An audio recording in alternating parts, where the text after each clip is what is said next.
So hello everyone, I'm Monden here, welcome to my review of Avengers Infinity War. And this is gonna be my last video I do in this apartment for a while, maybe a year or so. So I felt I want to end on a high note, right? I want to end on a Marvel's biggest title this year, right? So of course the Avengers latest movie, I saw it last week. And I was thinking of it Saturday, but like I'm moving and so on, right? So stuff to move around and so on, right? So anyway, the movie then, it's, I'm gonna say one thing right away though, with this movie, which is kind of like a weird compliment, but I feel that the best thing with the movie is that it did not feel like it was 2.5 hours long, yeah. It did not feel like the movie was that long, right? The movie is a gigantic time frame, right? It's like most of the new movies, like the new Star Wars movies and so on, they go on forever, right? But when the Star Wars movie had some questionable scenes, we feel like this could be cut away. It could be like an hour shorter. This movie is really good in the sense that it's just, yeah, everything makes sense. Every scene is entertaining. There's not ever a bad scene, and you really feel like, yeah, I could watch another hour. Yeah, you definitely could sit there and watch it. So that being said, though, I mean the movie is great, so don't get me wrong. But that was one thing I say though, is that the movie feels like I'm watching like 3 or so movies at the same time. Yeah, yeah, it's like there is definitely this gigantic art, and it's the Thor story, it's the and so on. So it's like that definitely is an interesting feel to it. But it's a very well done movie in a sense that I feel that, man, I could easily watch for another like 2 hours or so. After that, yeah, easily. It is more like what's Ant-Man doing, whatever. Yeah, I could watch more stuff of that. I felt like it actually really worked. The jump between different characters, quite seemingly very good between scenes and so on, which I feel is one of the big things with this movie, that it really does that well, the transitioning between scenes and so on. But a lot of other movies are kind of, yeah, especially in this kind of movie, right, because it has so many characters, a huge assembly cast, so it really needs to be very fluent, and it's very fluent. So I think that is a very good movie. It's a very good movie in many aspects. That's probably, for me at least, what I thought for the movie mainly. Yeah, it's very fluent. So anyway, let's go into export narratives, and obviously there will be a lot of spoilers now, so I'm going to spoil. I don't have time to do 2 different reviews. You can do one, use a spoiler review here, talking about my favorite scenes, talking about kind of the general concept of the movie, right, and so on, and kind of the premise, right. So of course, first and foremost, do you need to watch all the movies beforehand? Kinda. I would say you probably would kind of enjoy the movie even if you haven't watched any movies before, or maybe like I was there with 2 friends, and one of my friends, he has seen all the other movies. We have seen most together, but we have seen most movies, and we've seen other ones, and also one. Our friend, he had seen maybe like half or so of the Marvel movies, probably the major ones, the other Avengers and so on. But he enjoyed it, so and I think that you don't need to see all the movies. But probably like the Avengers primarily, right? Tesseract and so on. You probably don't need to. Guardians of the Galaxy Volume 1, probably 2. It doesn't actually really matter, I guess, and so on. Yeah, you don't need to watch Ant-Man. Doesn't matter at all. Yeah. So Civil War, somewhat not so important. Yeah. So like, I think it's pretty fine. But one thing the movie does right away then is that it does bring. The story is starting right away after Thor 3, so you probably want to watch the latest Thor movie, right? Because you are escaping on those ships from Ragnarok, right? The actual one with Hell there and so on, yeah, for Asgard, and of course Thanos gets there, because they have at least one of the stones, right? So he wants that, and so on, and then he kills one of the ships, right? Because I was like 50% and everything, so he destroys half the Asgardians who escaped. Hela. So yeah, and that's kind of out. And what interesting with this movie, which I really love with this movie, is man, it's like that. It's action right away. Yeah, the movie you start before you even see the Marvel classic logo right there, the Marvel logo. Yeah, it's just like bam, action. It's Thor. Thor which is losing, but it's Hulk versus Thanos. It's another guys, kind of the telepath. So they're doing that more and. Black Dwarf and so on, they kind of standing there looking badass, but yeah, like this mainly like Thanos, which is Hulk, right? And it goes right away, it's Loki trying to, betray Thanos, because he kind of betrayed him in the first movie, right? They betrayed him again and so on, so it's right away, it's massive action, he jumps down to, so that's great in the movie, yeah. That's really great. The movie just punches you in the face right away. It's fantastic. And after that, right, They go to Earth. Hulk is like, well, it's Bruce Banner now. He's like, oh, you know, Thanos coming. He's like, when? Well, he has a time and space power. He can come any moment. And yeah, he's coming right there, and he's right there. So I think that was great, because I expected it to be like after Bruce Banner is telling them, okay, Thanos is coming. I expected it to be something kind of like, you know, maybe 10 to maybe even 30 minutes of like, okay, let's gather everyone.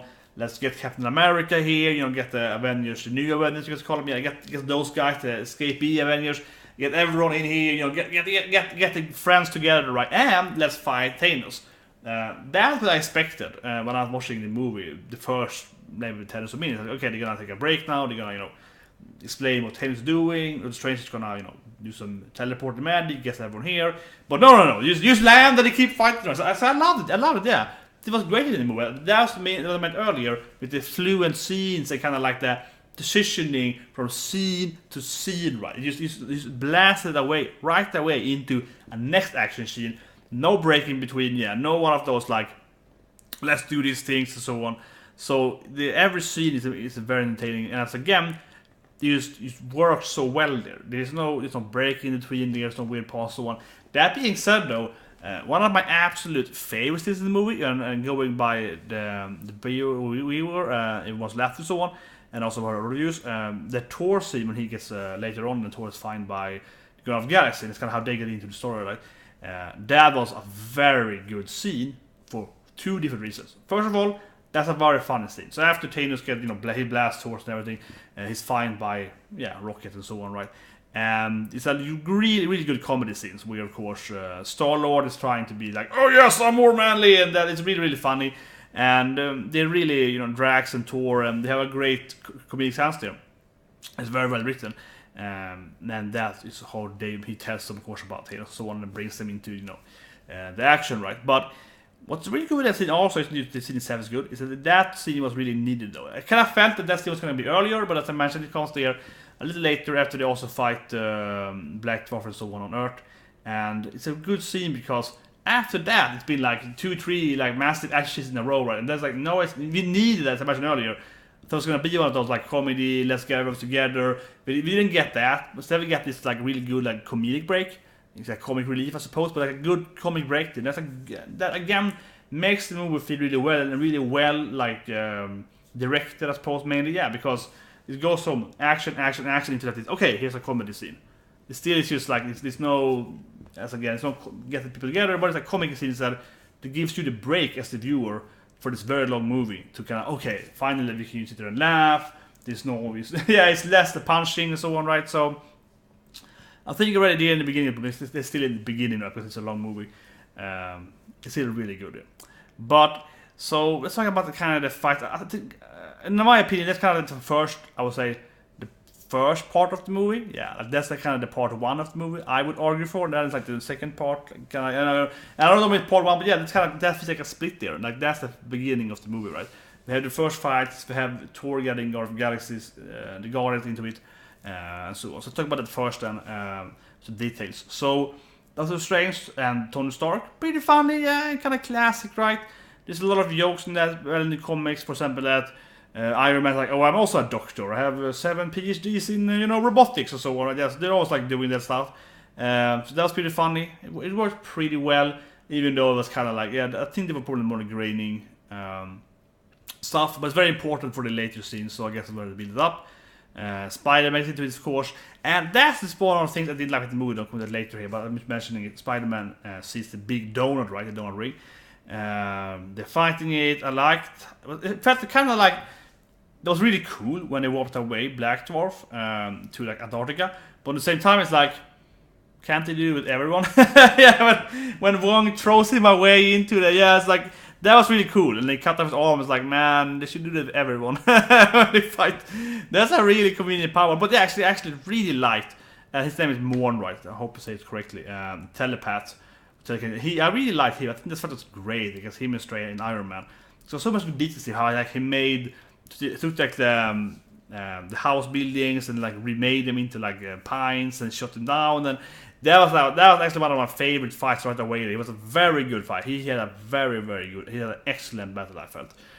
Right away there, all the details how he uses power and so on. So later on, spoiler, that man, of course, he dies, I suppose, because he was in space.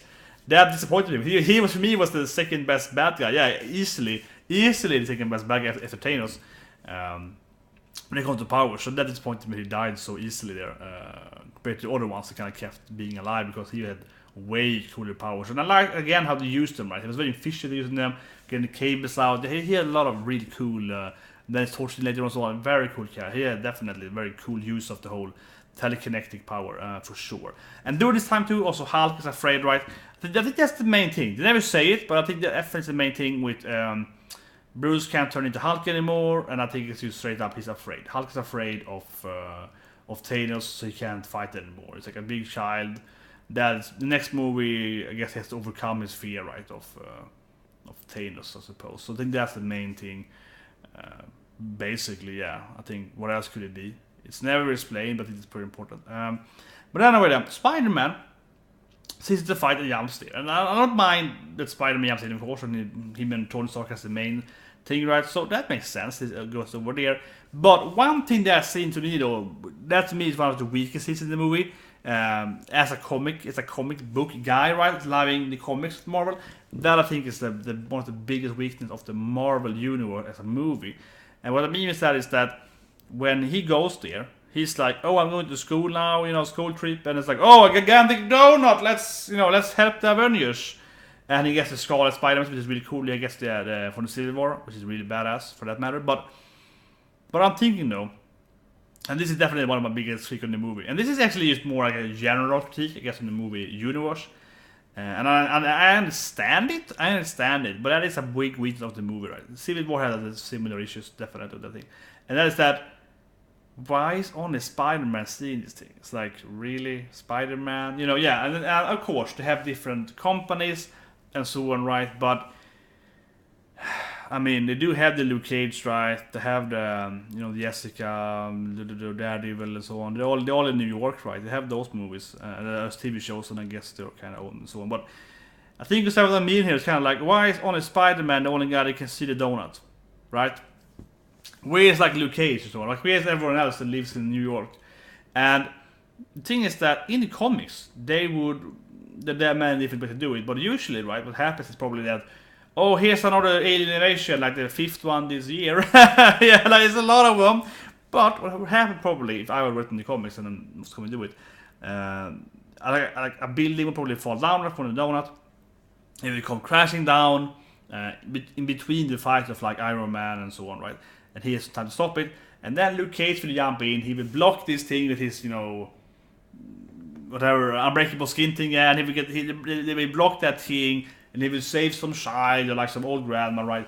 That's probably what happened in the comics. If that was written in the comics, that would happen. It would be kind of like an off-screen thing. It happened kind of next to the battle, and then maybe Luke Cage would never be seen again until the last when Thanos of that thing. Yeah, you probably wouldn't see Cage again in the movie if that was like kind of how he was one of the main cast, right? And that's what the comic would do. They would have that thing happening. They would probably have something like maybe a car is flying at some children. Then Iron Fist appears and he kicks the thing away, right? And he's like, yeah, and then he's never appearing again for like 2 hours, something like that. Yeah, something like that would probably happen in the comics, right? Or much more like that. You said the X-Men maybe, so yeah. So that thing I feel is really unfortunate for the movie. It really is, and I guess that it is a problem, right? Because they can't just have all the characters appearing everywhere. But it does feel very weird that it almost is like a very arguably rough said, but it almost like a plot hole in a way, right? Where only Spider-Man can see the donut in a gigantic donut in space of New York, and no other hero with powers could see the donut. And it's like, even if they aren't introduced yet in the Marvel Universe, there should be a huge number of people with powers in that city. Given how the Marvel Universe is, yeah. And also, all the other, TV shows and so on that are kind of like canon in the same universe. Those guys should also be like, what is this donut? Yeah, like, at least a scene, it should be more scene at least with other characters with like, that's limited power. Should look up and like, whoa, yeah, or something like that. Or maybe dying later on when they're doing the snap thing, right? So, that thing bothers me a lot. And it's the same thing later on then with the whole Wakanda battle thing. That reminded me, for example, of the Avengers, X-Men, and something like that. And, for example, that storyline, 2012, they introduced pretty much all the current Avengers, which is all the current X-Men, like 20 people. And they fight right there. And it's like 20 or 20 so people like that. and a lot of those characters there don't get much screen time, right, or much page time, because they don't get much, maybe even in a line, but there's bunch of characters in the background. It's like, okay, we see Cap fighting, Cyclops, so on, right? It's the big things, and behind them we see Iron Fist punching, whatever, and it's kind of like, yeah, it doesn't really matter what he's doing, but he's there, yeah, and that makes it feel more alive. That every Avenger is there, right? And I think this movie here does have an issue with like that scene. The Wakanda scene is even worse in my opinion. I mean, it's a great scene, but on that note, the universe doesn't feel as alive, right? Because it's just the Wakanda but it's the Wakandan army, and then it's just the random like tens of people with powers, right? Where it's like an alien invasion. They probably said like everyone on the planet pretty much with powers should be in this battle, right? Yeah. It's like the Skrull invasion in the comics, where the Skrull arrives, and this huge battle in New York, which is like pretty much every hero in US is fighting them in New York, including all the villains, yeah. So all the bad guys and the good guys unite, right? Because it's an alien invasion, and they all fight together, yeah. Like, that is something I would love to see in the Wakanda here, honestly. I would love it. So that's why when Luke is gonna get killed, for sure, probably time. I felt bad because I like some of the bad guys uniting with good guys, right? And this is an alien invasion and universal destruction, so I would love to see. That was something that bothered me in the movie, yeah. I know that Marvel movies don't have that many good bad guys, but it would be cool if they had like, just a few of the bad guys that have been in the different movies. They could appear again, right? And like, who knows? The freaking like Vulture from Spider-Man could be like, oh, this guy can fly and good powers with star powers. Let's bring him out from prison to fight. Yeah, like the Thunderbolt system, right? Where they bring in bad guys to fight for them. That felt lacking in this movie. And there would be even more plot lines, but I feel like they should just bring like, well, we're gonna fight Wakanda plus like 10 heroes are gonna fight an alien invasion. Why isn't like Wakanda plus every people with superpowers against the bad guys, against the aliens? That would make a lot more sense. So that is something that bothers me a lot in this movie. It really does. And that thing's the same thing in Civil War movie, right? Civil War also a great movie. I mean, yeah, but this is my biggest issue with the movie, I guess. The same thing with Civil War. It's a great movie, but it's called Civil War. Civil War in the comics is like 50 heroes, like 50 heroes every season. It's like a gigantic, massive, everyone's included to fight right there. And here it's like massive alien invasion, the biggest attack on the planet Earth ever, and it's still just a few characters we have seen in the movies. And I know it's a big cast already, but my issue isn't that I don't want like let's say Luke, he doesn't have a sentence, Wire Fist, whatever, Power Fist, and yeah, in Immortal Fist, yeah. They don't need to have like a lot of sentences, but you can have like a few lines or just appear on the sideline. The Wakanda battle later on could have like 50 more people fighting in the corner, right, and then shooting lightning bolts. They can have people on the side doing their magic or whatever, right, and just helping them fight this massive alien invasion. They don't need to say anything, or they can scream stuff and so on. They don't need to have like actually like a narrative sense, but you could have like you banner like one-liners and so on. That would be so much more impressive. So I feel that is something I have to say, and I know, but like that for me at least was bothering me the whole battle there. It wasn't bothering me. I was thinking about it. I was like, man, why is it only these guys here? It's the biggest fight on Earth ever in history of the planet. Why isn't there like? Why haven't they at least released all the bad guys to fight for them? Yeah, it's like, well, either you die or you can, join us. Like, that would be something. But anyway, yeah. So that's my biggest choice in the movie. I have one more thing with Taylor, so I'll talk about later. But so that happens in the first thing, right? On the same time, then after the second part, then they have Thor going to fixing his hammer, and of course the hammer is Stormbreaker as Beta Ray Bill's, of course, weapon. So they just gave Thor this, which was, I think, just a pretty good reference. I like that. And I love, of course, how the Speedy Dirkling and his big is that it was funny. It was really funny. We kept laughing at a lot. Everyone's movie was laughing at a lot. Yeah, he was a very famous actor, and now he's like, it made him gigantic. Yeah, that was a sweet thing. Otherwise, his character was kind of like whatever, I suppose, but it was really funny. I would say that thing though. He kind of had like a little storyline. He's like, oh, I don't care anymore. He killed my people, and my weapon's so bad. Something. He just kind of, I don't know, he just kind of did it anyway. Right? So the fact that could have been a little more on him, like why he stopped doing weapons or something. But problem though I had with that Thor thing and Rocket Thor was really funny, yeah. All the jokes were funny. Thor got on two eyes again. Ghost was making the weapon. Yeah, Teenage Ghost, of course, like, yeah, hitting out, and then they return, and it's like, this is my friends, the tree, and the rabbit, yeah, I call it rabbit. All that was great. It was a really fun scene, everything. I actually really liked all the scenes there. But there's one thing I want to say, generally, though, is that why are they only making one weapon? And that's what I was saying. As soon as I got there, I was like, I hope to make more than one weapon, though. Like, Thor's like, we have to go and make this, like, God-killing weapons. And then it's like, well, can't they make at least like 2 of them? Like, Star-Lord, he has like he's half a planet. Maybe he can use like weapon. I don't know. Like, yeah, it's like, no, we only make one hammer or an axe. An axe for Thor. Yeah, Thor got 1 axe. No one else got anything. Rocket didn't get like a better rocket launcher. Yeah, he got like nothing. That felt a little weird in Sesame though. That we had the greatest weapon, creator or whatever, smith in the world, and he made 1 axe for them. All together, the whole story amounted to 1 axe. I felt a little lackluster. I like it. It's like Fear itself, and they return with like, was it 7? I think, yeah, 7 hammers or hammers, but they return with like a shield, or no, I don't know. They return with like, yeah, I forget the freaking nunchuck. Or whatever, yeah, they get like 1 weapon each from the Avengers. Yeah, they have 7 weapons instead of just 1 hammer. 7 water weapons, yeah. That would have been way cool. That would have been really cool, yeah. So, spoiler, in Fear itself, in the end of Fear itself, because in Fear itself, the bad guys get like 1 hammer. They get like 7 hammers, right? Yeah, like evil hammers, pretty much. Or, those kind of weapons, and they go around creating fear. But at the end of Fear itself, they go and they make 7 Iron Man, so they go and make 7 new weapons, which are like the good weapons instead. Yeah, so if you're, as Thor, you can use it. And then, like, Iron Fist gets some kind of weird flail weapon or something like that, but they get like 1 weapon each, and they and they become like 7 Thors instead. So that would have been really badass. This guy was like, yeah, let's make 7, or let's make as many as we can. For example, Captain America has 2 weird shields on his, yeah, and we have T'Challa like, give this man a shield, and he gets like 2 kind of short shields, targeted by it, which is really weird. Because they didn't make him like a new vibranium shield because he's made of vibranium, so that disappointed me. I'm thinking about it, yeah. But T'Challa said, give this man a shield. Like, why couldn't they give me a new shield, a new cap shield? Because they're people with they can make vibranium weapons. Yeah, so they should make him a new shield. But anyway, otherwise, couldn't Thor come back there with like, here's a water shield, Captain America? That would have been cool, yeah. He's a golden shield made of like, Ulm with magic on it. You can throw it and it creates freaking storm or something. That would have been badass. Just throw it and kill them all, yeah. That was unfortunate. Thor didn't bring more than that.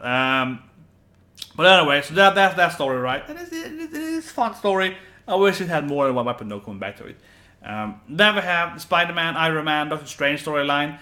It's Spider-Man doing typical reference jokes. Well, it was pretty good, yeah. I liked the whole thing there. Except he was probably the best bad guy, so he shouldn't die too early, but that's good. And from all that, we also have the side story, right? Which of course is Scarlet Witch and Vision, and they have kids and so on, comments, right? Even though he's a robot and all of that, he's turning into human because he has a gem. We have that storyline going on the side. They are fighting. What's her name again? I can't remember. Yeah, those are the 2 random bad guys. And I think that was okay. It did a very classic thing though, which I was kind of like, oh man, every damn time in comics, every damn time in these movies, which was in the Vicanan battle, right? So we fight the blue, I can't remember the name, sorry, the blue collar, what's his name? God damn it.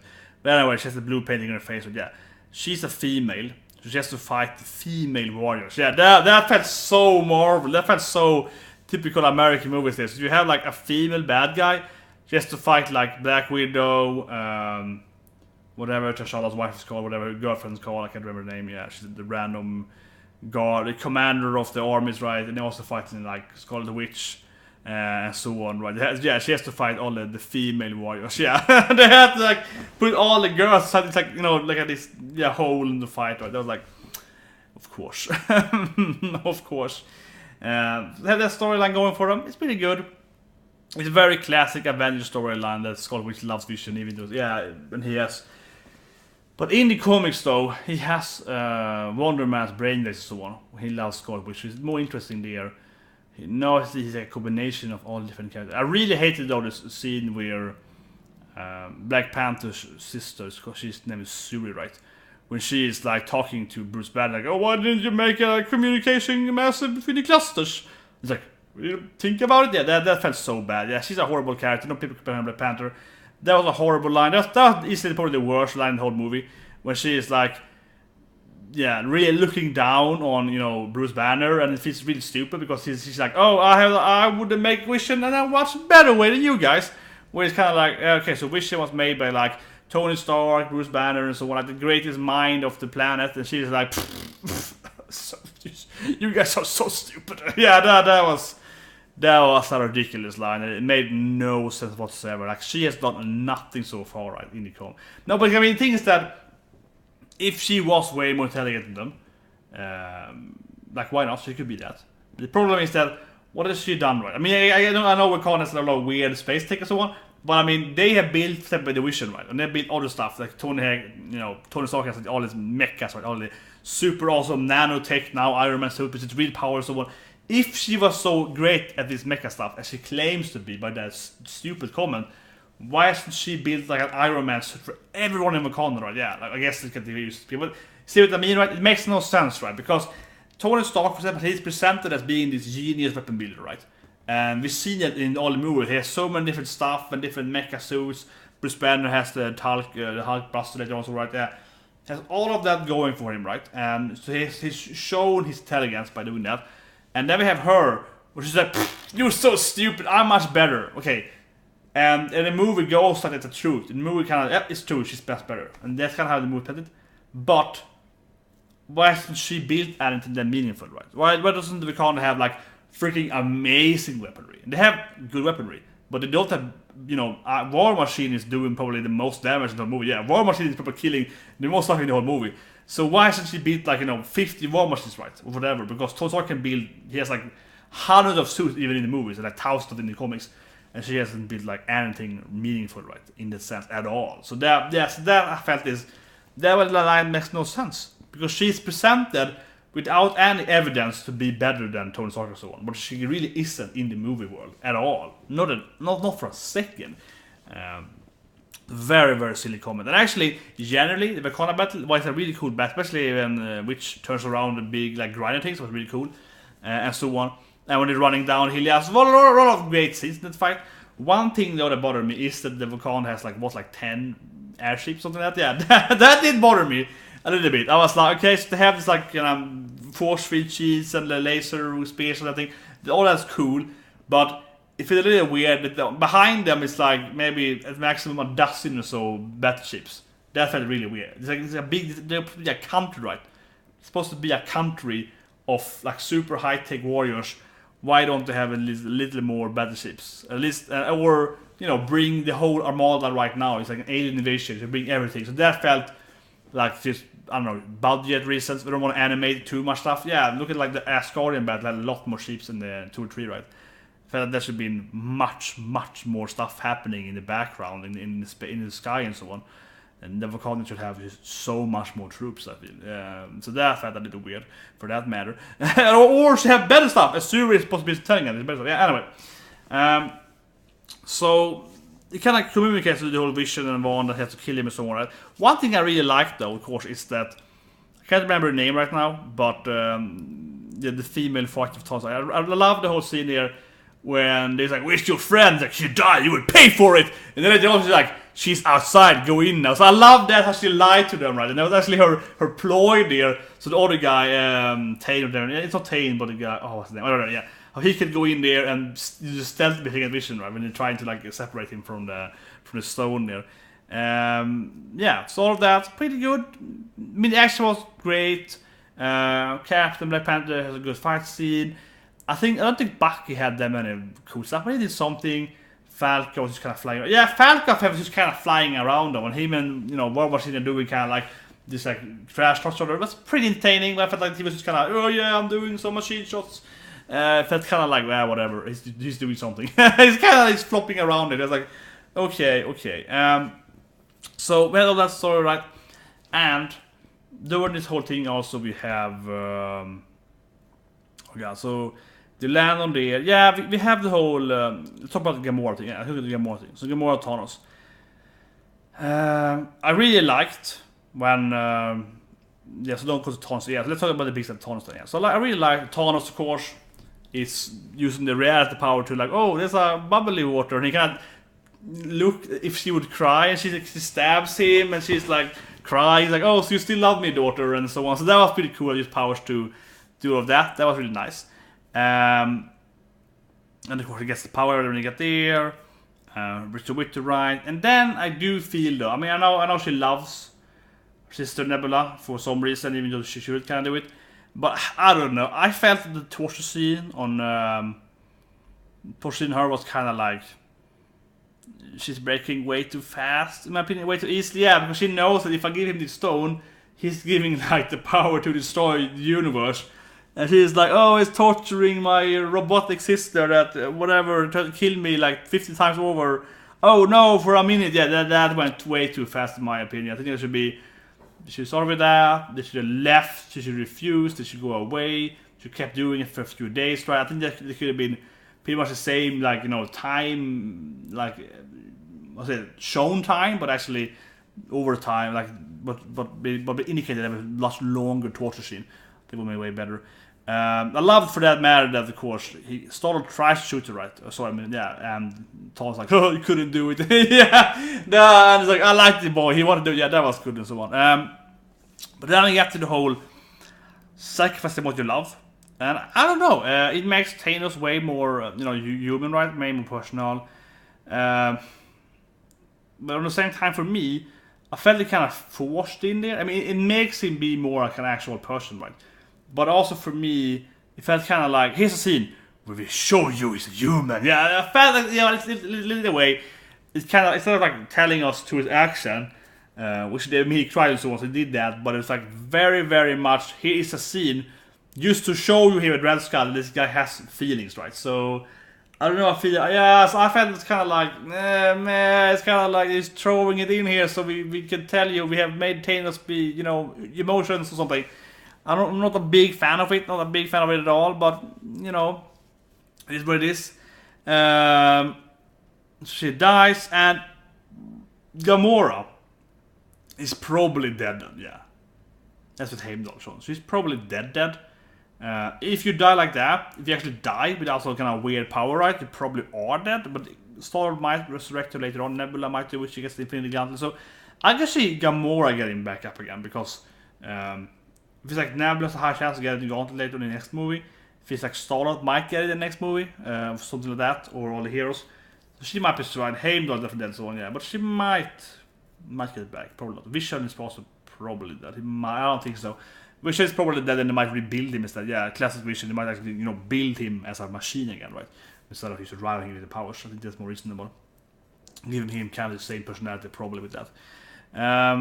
But she gets that thing, and he gets the power, right? And then he kind of goes into this weird Vision world. It's kind of nice, and he doesn't really do anything with that gem either. It's kind of like, oh, I can just know people where they are or something. I get the knowledge of people's history or whatever. Whatever, right? Yeah, whatever. And of course, and so on. And then he gets, of course, to the whole, he gets to go, yeah, and you go and fight him and the whole time stone thing. So here's the Infinity Port thing, right? So they go there, and he goes to fight like Star-Lord, Mantis, Drax, and, you know, of course, Star-Lord freaks out, right, as he kills Gamora, and he ruins the plan, right? But I'm wondering, though, yeah, because I think one obvious thing is that Doctor Strange, she saw all the future plans, they win in one. Classic.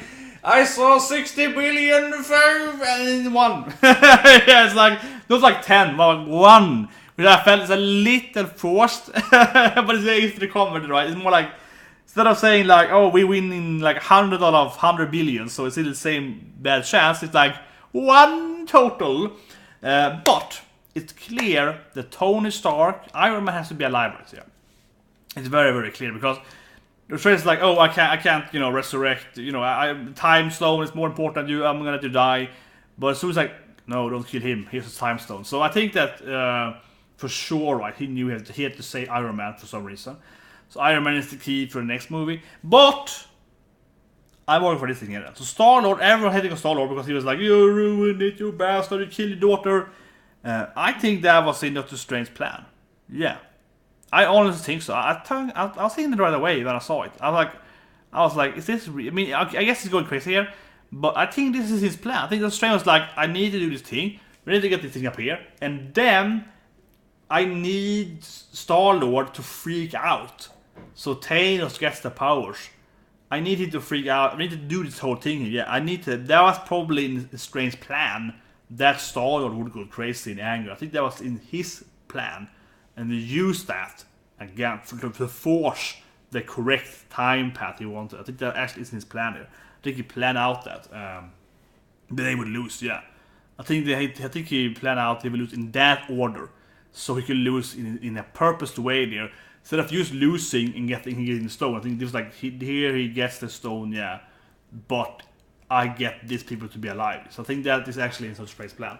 In Star-Lord's defense in that aspect, I think he kind of manufactured the outcome there from Strange side. That is my guess on it, definitely. But itself was pretty cool. Yeah, the battle is dragged down the moon and so on. That was pretty cool.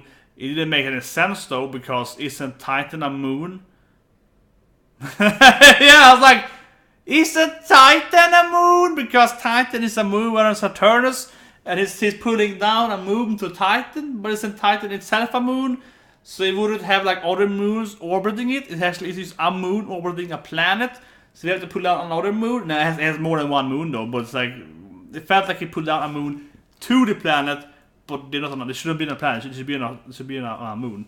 So is Titan not a planet in the movie verse? I don't know. That's a little strange. But it was a really cool battle. It was a really cool scene. But I was like, isn't there a moon then? What? Yeah. So I'm just saying. But otherwise, a really cool battle, and then of course we get to the ending, right? So I didn't like the movie at all.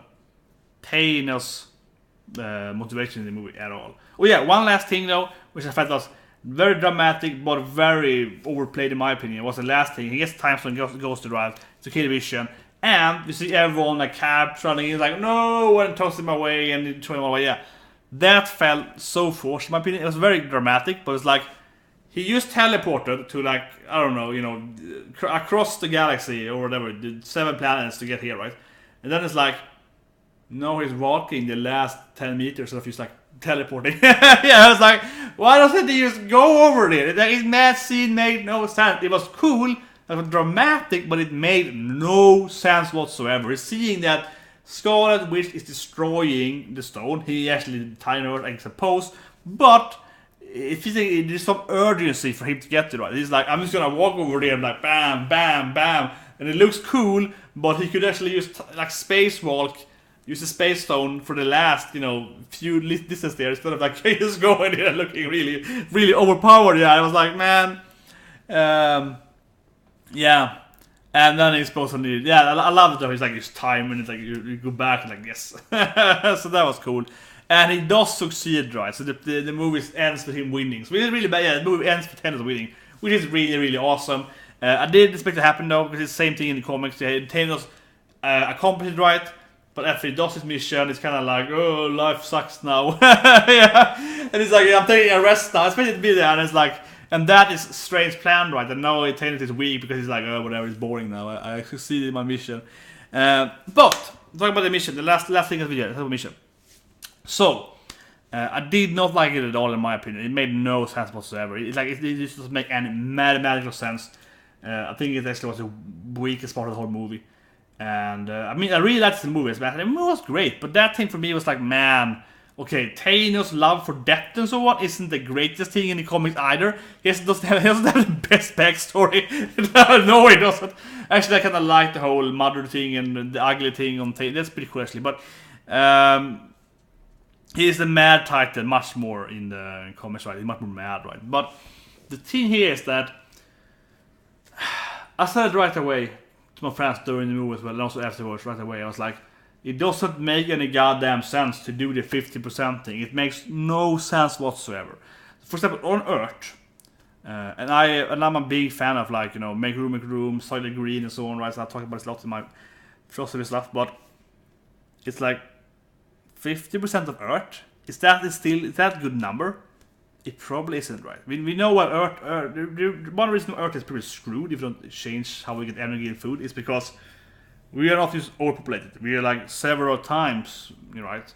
Earth probably should only have like 1 billion humans, maybe at max, right? And that sounds bad, but yeah, Earth probably should have like 6 times less humans, right? Or something like that. Probably, maybe even less for the planet size, yeah, or depending on how much you consume and so on. But of course, but Earth, if you halved Earth's population, it wouldn't be the best case scenario for everyone. No, if we still be too many people in poor and so on. So the problem with Thanos' plan, and I really dislike it in that sense, because it makes no sense whatsoever. It's very like fair, it's like 50% everywhere, then the planets are much better off and there's less poverty and so on. And it makes sense though, yeah, overpopulated planets it makes that sense. But again, 50% probably wouldn't be enough here. Yeah. And that sounds horrible, but that's the truth. 50% here would be enough. And if you picture other planets in the universe, in the more are much worse, like Hala and so on, that time it's screwed. So yeah, like other planets are much worse. The Shahari Empire, whatever. Yeah, the other places in the universe are much more overpopulated than Earth is, and the Earth, the Federation we have on Earth is they're way worse off. So they would need like 90% or something. Yeah, they would need even more culling, right, of the thing. So yeah, I really like that, because the thing is that in the comics, he wants to make death happy, right? So he's like 50%, half of our life. That's kind of his like agenda, right? Half of our life, because then I just get the kill, and it sounds like a good value to him, right? Half everything, and it makes a lot more sense there. So here they have taken that half thing, right? And they really forced it to be like, oh, we're getting half, yeah, and then just throw it in the movie, because he's talking about the half of in the comics, and it made no sense. I mean, I get the whole thing and remind to list and so on, right? But it shouldn't have been half. That's the issue. If he had the exact same agenda, but said like, oh, I have to kill off like 90% of the planets or something, or I said like, I'm gonna use my power to do that, and I'm gonna kill off like, to a good number on every planet. Yeah, so I'm gonna kill off, regardless of if you're rich or poor or so on. I'm gonna kill off like 90% of Earth or whatever, right? Like 50 on Earth, yeah, 67 on Earth, and in Shahari Empire 90%. So yeah, I'm gonna kill off 90%. Yeah, I'm just gonna kill off like the number that is needed for growth or something, or for like happiness or whatever. Yeah. And that number I will know with the stones. He's like, but then someone said, like, what, you're gonna kill 90% of Earth? It's like, probably, yeah, on Earth it would be like, whatever, yeah. That would have been so much better if he just said like, okay, I'm just gonna, I'm gonna cool down to the good number per planet. And he knows that with the power stones. He knows with the different powers that what is, the good value, right? So he'd be like, well, 80 there, or there's a new planet with like no people living on. Like it's like one tribe over there. So they probably shouldn't even be touched, because then they will just be, dying, right? So that just made it. And also, of course, they kill off like 50 on Earth.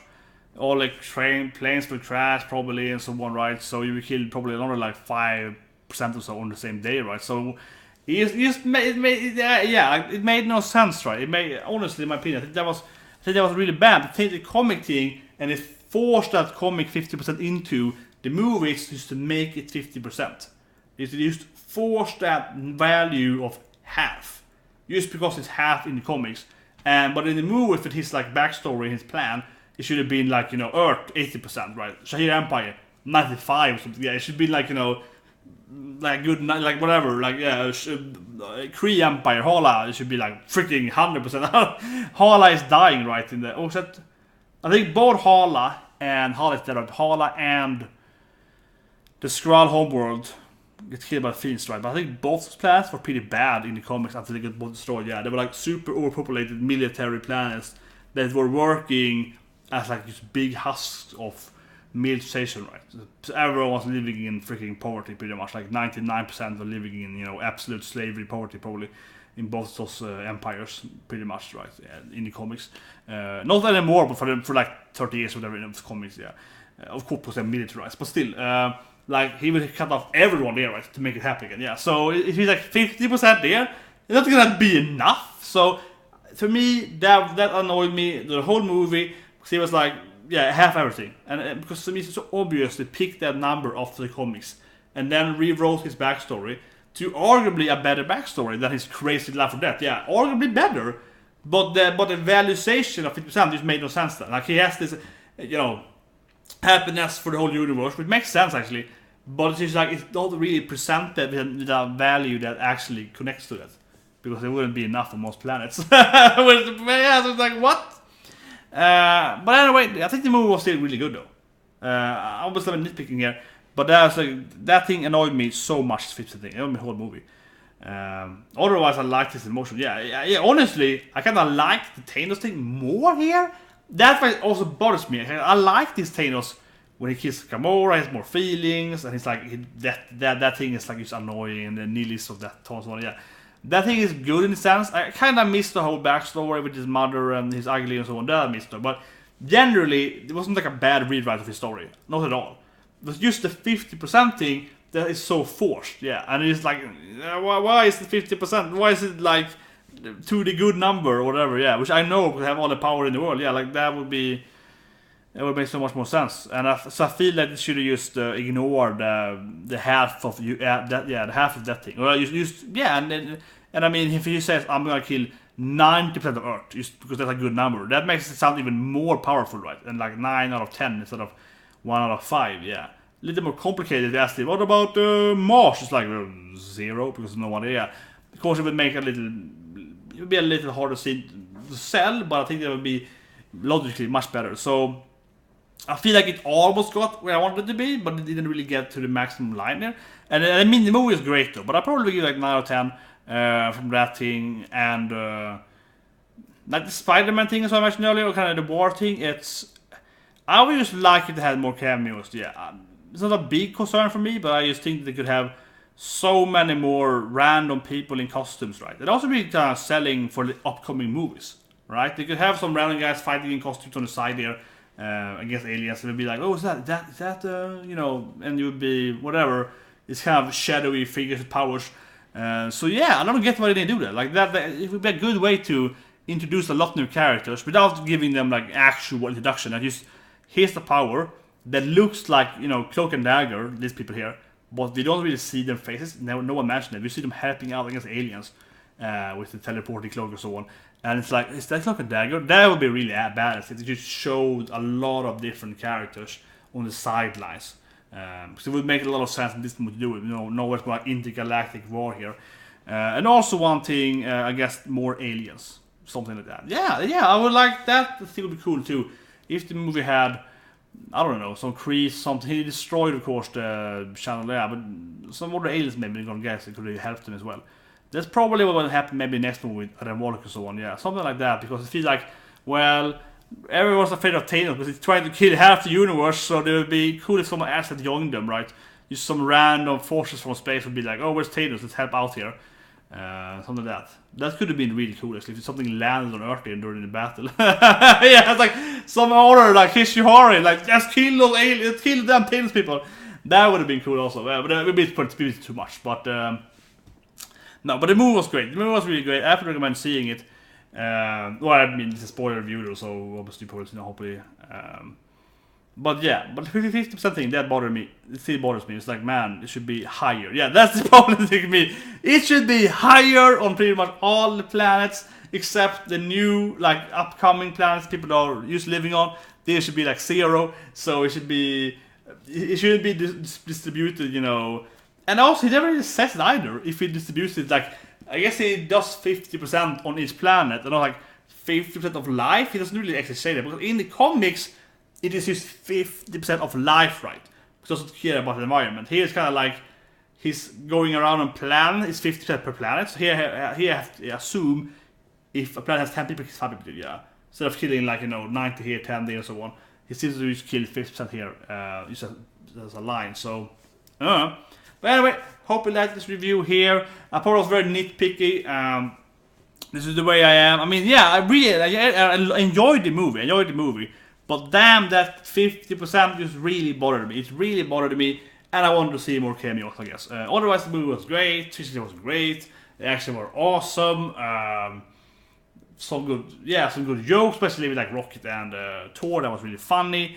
Absolutely, that was hilarious. That was super funny. That was great. Groot was funny too with the whole teenage thing. It got a little stale, but it was fun in the beginning at least. What more fun thing was it? I think Drax is always really fun. Yeah, Drax is so good. Everything with Drax is Star Wars really fun as well. So I think definitely probably the Guardians of the Galaxy scene is one of my favorite scenes overall though. But I love it. I give them with 10 out of 10 though. So that was being perfect. Yeah. But anyway, hope you liked this review, and I'll see you guys.